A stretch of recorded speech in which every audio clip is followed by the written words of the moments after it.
Green Bay Packers at the Jacksonville Jaguars. All right. Yeah.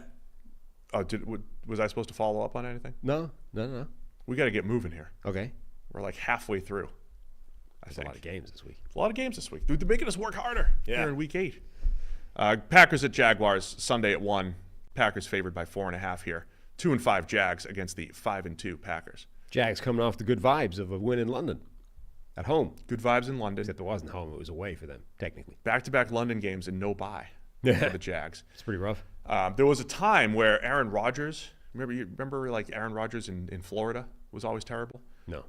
Every time he went to Florida, it was terrible. That was the game in Tampa Bay. He throws pick 6, couple picks, lost 38-10. Then the game against the Saints a couple years ago, they moved it to Jacksonville, and they lost 30. In Florida. Yes, because the hurricane or whatever, and then they lose like 38-3. But Rodgers is gone. So now, was it a Packers thing or was it a Rodgers thing? Oh, okay. Is it the Packers going to Florida or was it Rodgers going to Florida? This is huge. Green Bay would make some sense, right? Famously cold weather winter. They just can't place, handle, right? How could they handle the Miami heat? Can't handle the humidity. Or Jacksonville, Florida, like Florida sunshine, Florida humidity. Yeah, I mean that makes sense. I can buy that. You see those guys in the winter games, they're all bundled up with the hoodies and all that kind of stuff. Take the Jacks, home dogs. Okay, so Jacksonville's win, they've got to be feeling better about themselves. I mean, if they lost that game, I think people would have been fired. They did look pretty bad for the first half. Like, they only kind of turned it around and then went away, and it's like, okay, yeah, that was good. It wasn't really for half the game. Like, they still looked rough. And this Green Bay defense has been an absolute buzzsaw for people recently. Like, does this immediately put a halt to a very small turnaround of offensive success and optimism for Jacksonville? Green Bay right now is operating this fascinating bend but don't break defense. They allow like a really high successful play rate overall, but they're top 10 in EPA per play, scoring rate, etc. Like all the sort of, do you actually give up scores? They're the opposite of the Browns. Yeah, They're actually really good at that stuff. But when you look overall, they're like bottom third, like deep into the bottom third of successful play rate.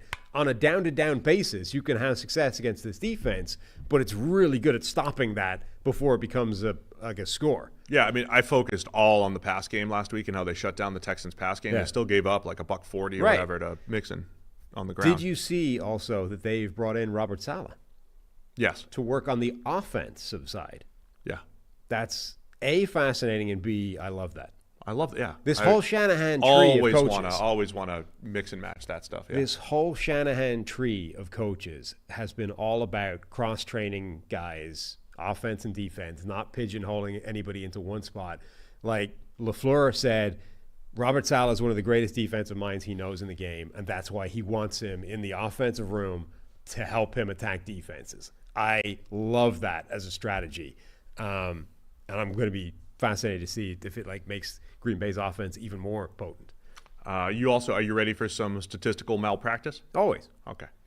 Highest graded quarterback in the NFL per PFF over the last 3 weeks? Trevor Lawrence.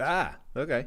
Trevor Lawrence, 90.7 grade. He's turned a corner again. He has turned a corner to the point where... For the fifth time in his career. I mean, this is why it's malpractice to do it after 3 weeks. Because it's the same thing as just saying, well, over the last 3 weeks. Sure. It's just a sample size of 3 weeks. But Lawrence is now up to QB 7 in PFF grading. So that completely changes the narrative that I was pushing. Or that I was asking. Like, what the heck's wrong with Trevor Lawrence? We were all asking this after 4 weeks. So now the answer is nothing. Nothing. Yeah. I mean, after 4 weeks, that's when we brought JT O'Sullivan on the show. Right. And I was like, who do we want to talk to JT about? Well, the rookies. Can Sam Darnold keep it going? And I wanted to know about Trevor Lawrence. Like, what is up with Trevor Lawrence? He had just since he missed those 2 big throws that I kept citing in the Texans game, Kirk over the middle, Brian Thomas Jr. in the end zone. Since those 3 games, he goes 28 for 34 against Indy in a huge game.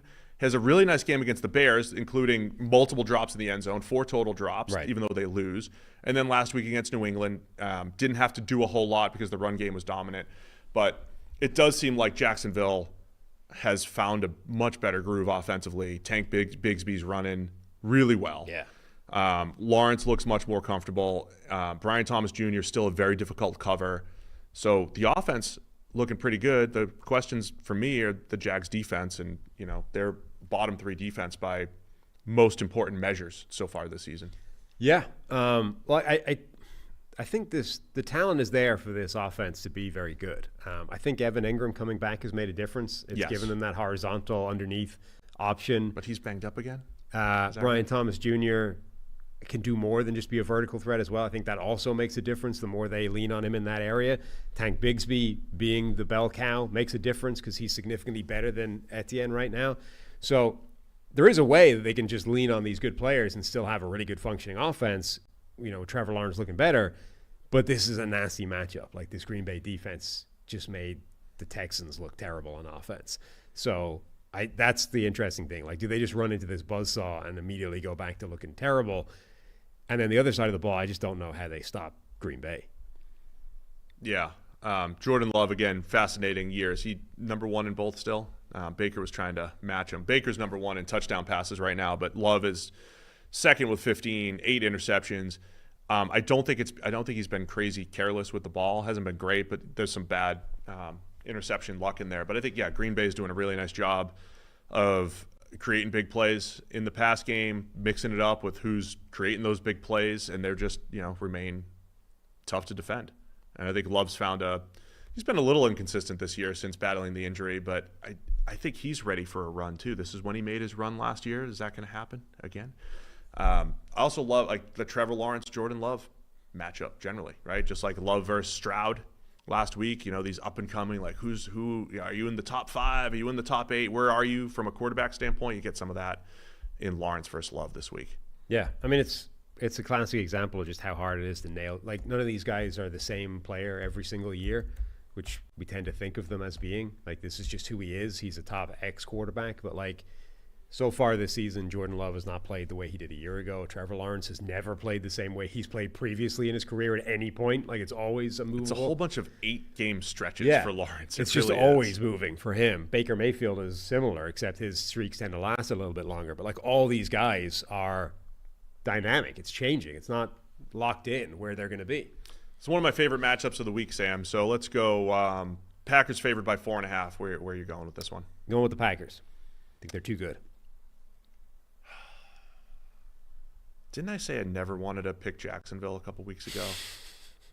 Was that That's last year? It is something I would say. I said it about Arizona. They're next. They screwed me again last week.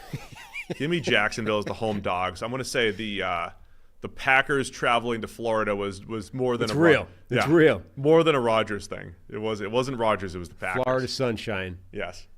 Matt LaFleur crumbles in the humidity. Harry's going to take Green Bay here, as he should. Why not? Thanks for watching all the way to the end of our video. For more great content, click here to subscribe and here to watch another video. We'll see you again soon.